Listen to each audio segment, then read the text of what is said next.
Esses são os 10 piores Pokémon lendários, divididos em duas categorias: os seus poderes, o que esses lendários representam no mundo Pokémon e, competitivamente, não são muito viáveis em batalhas Pokémon. E lógico que eu já te convido para deixar nos comentários qual para você é o pior dos Pokémon lendários. Não esquece de se inscrever no canal e de compartilhar o vídeo com os amigos que são fãs de Pokémon como eu e você. Sempre lembrando que a nossa principal parceira é a Epic Game, a maior loja de card games do Brasil. Você pode comprar as suas cartas avulsas na Epic Game com o cupom LIGENGA. E claro que lá você encontra também produtos lacrados de Pokémon e outros jogos de cartas como Yu-Gi-Oh!, Magic the Gathering, One Piece, Star Wars e vários outros. Os links para as lojas da Epic estão na descrição, assim como o link do canal de Pokémon da Epic, onde eu crio conteúdo exclusivo sobre Pokémon TCG. Mas sem muita enrolação, bora lá para os 10 piores lendários.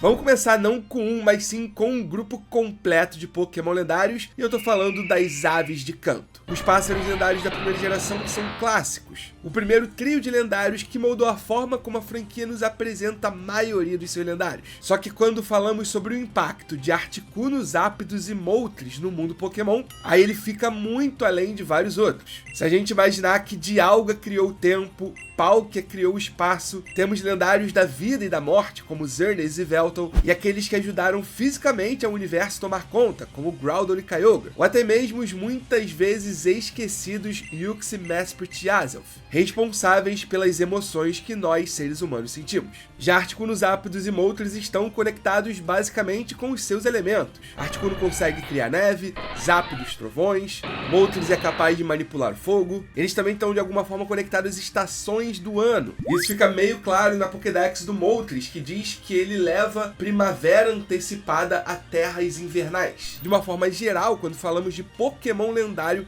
as aves de canto ficam aquém em relação ao impacto no funcionamento do mundo Pokémon. Continuando com os cães lendários de Johto, ou feras lendárias, chame como quiser. O que me dói muito colocá-los nesse vídeo porque é o meu trio de lendários favorito. Além de serem quase repetições do trio de canto, inclusive em relação a tipagens, a única mudança é o tipo gelo do Articuno, que se torna água no Suicune, e claro, a perda do tipo voador, afinal eles não são pássaros, mas continuam sendo representações do relâmpago, do fogo e da água. Afinal, esses são os 3 eventos da queima da Brass Tower na cidade de Ecruteak, em Johto. Hako é muito rápido, tem a velocidade do trovão, o rugido do Entei pode levar vulcões à erupção, e o Suicune é capaz de purificar a água que toca. Lógico que essa função do Suicune é muito importante, o fato do Entei poder impedir um vulcão de entrar em erupção também é importante. O Raikou deixa um pouco a desejar, mas de novo, assim como as aves lendárias no geral, eles parecem ter pouco impacto na criação do universo Pokémon. E falando exatamente disso, vamos ao nosso terceiro grupo, o dos Regis. Originalmente 3, agora 5, todos eles liderados por Regigigas.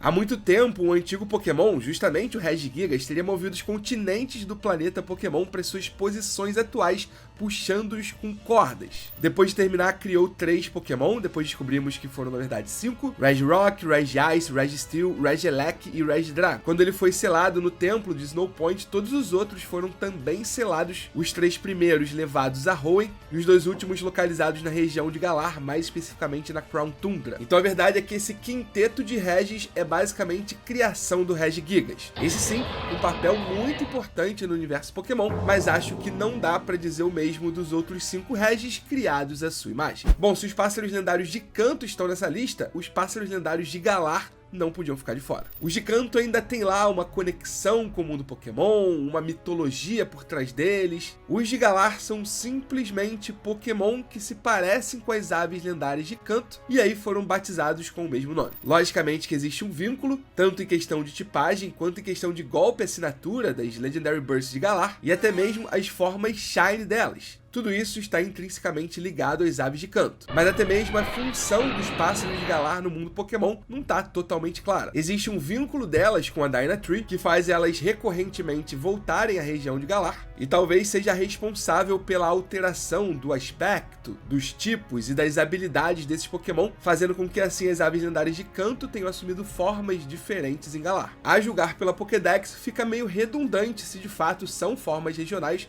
ou Pokémon diferentes com algumas semelhanças que receberam o mesmo nome dos de canto. Seja como for, não são lendários muito poderosos quando pensamos na mitologia do mundo Pokémon. E para encerrar a primeira parte do vídeo, os 3 leais de Kitakami. O vilarejo que visitamos a partir da região de Paldea nos jogos Scarlet e Violet, em teoria era protegido por Okidogi, Munkidori e Fezandipiti, o trio dos leais. Ou, segundo a tradução oficial, 3 leais. Só que na verdade o vilarejo foi enganado. Quando viu Ogerpon enfrentando os 3 e Pekaroint, imaginou que o Ogerpon fosse o vilão da história, até porque ele já tinha um certo preconceito pelo visual desse Pokémon lendário. Assim, os 3 leais passaram a ser cultuados em Kitakami. Só que tudo não passa de uma grande manipulação do Pekaroint, que usou o seu mote sobre os 3 leais, que anteriormente eram Pokémon simples, relativamente fracos, para que eles finalmente conquistassem o poder que tanto desejavam. Só que junto com esse desejo, veio também o fato de serem controlados pelo Pekaroint, que é meio que o cérebro por trás do roubo de 3 das 4 máscaras do Ogerpon, realizado pelos 3 leais. Tudo bem que eles estavam meio que sob controle do Pekaroint, mas quando pensamos em Pokémon lendário, a gente pensa em algo mais poderoso,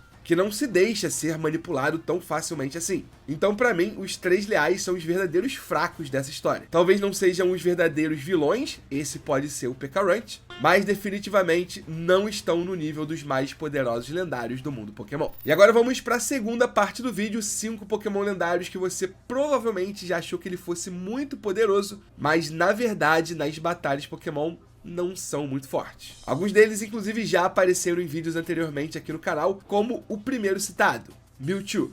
Nem na época da Mega Evolução, o Mewtwo foi muito utilizado competitivamente. Mega Mewtwo X e Mega Mewtwo Y perderam a competição para várias outras Mega Evoluções. Só para ficar em lendários, Mega Rayquaza é definitivamente muito melhor que eles. Atualmente, sem a Mega Evolução, pelo menos até o lançamento de Pokémon Legends EA, Mewtwo continua sendo um lendário bem fraco. Ainda mais se compararmos eles com os outros Pokémon lendários restritos, que são liberados para serem usados em apenas alguns metagames do competitivo da franquia, chamado de VGC. Talvez por ter sido o primeiro Pokémon lendário, o Mewtwo se tornou obsoleto com o tempo. O tipo psíquico puro já não é tão forte quanto foi outrora. O Pokémon criado artificialmente por seres humanos, que botava medo em muitos fãs no final dos anos 90 e início dos anos 2000, hoje não é nem sombra do que já foi. Aproveitando que estamos em Kanto e já falamos muito sobre as aves lendárias, vale mencionar Moltres aqui. Se o impacto das aves lendárias no mundo Pokémon em questão de mitologia e folclore da franquia não é muito grande, competitivamente,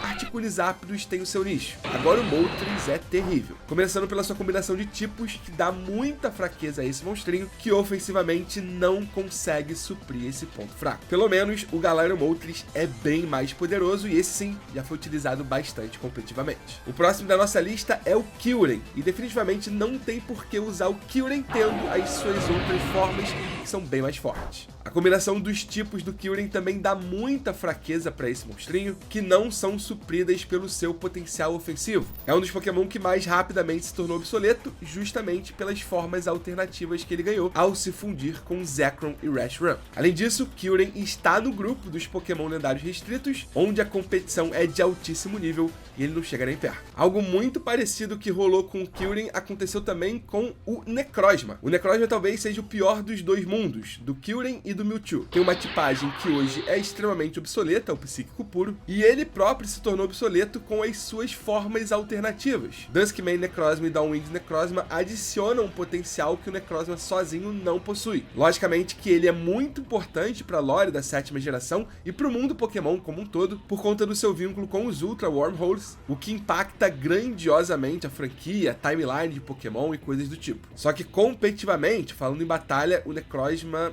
não tem condições. E o quinto e último Pokémon lendário que eu queria citar nessa segunda parte do vídeo é mais um que se tornou obsoleto por conta das suas formas alternativas. Eu tô falando, claro, do Calyrex. Calyrex Shadow Rider e Calyrex Ice Rider são absurdamente poderosos campeões mundiais. O primeiro, inclusive, campeão mundial em 2022. Agora, o Calyrex sem os cavalos não é nada. De novo, é um Pokémon lendário que detém um poder absurdo, tanto que é capaz de montar nos cavalos lendários, mas por si só, quando pensamos numa batalha Pokémon, ele não se garante definitivamente. Até porque a sua combinação de tipos defensivamente é muito fraca. Grama e Psíquico tem muita fraqueza, são 7 no total, e é outro Pokémon que ofensivamente não supre essa carência. Mas por hoje é isso, fantasmas, não levem a minha opinião pro coração, eu não desgosto de nenhum desses Pokémon lendários, só tô fazendo uma análise objetiva, ainda que um pouquinho seja subjetiva, se é que isso é possível. De novo, me conta nos comentários qual pra vocês é o pior lendário do mundo Pokémon.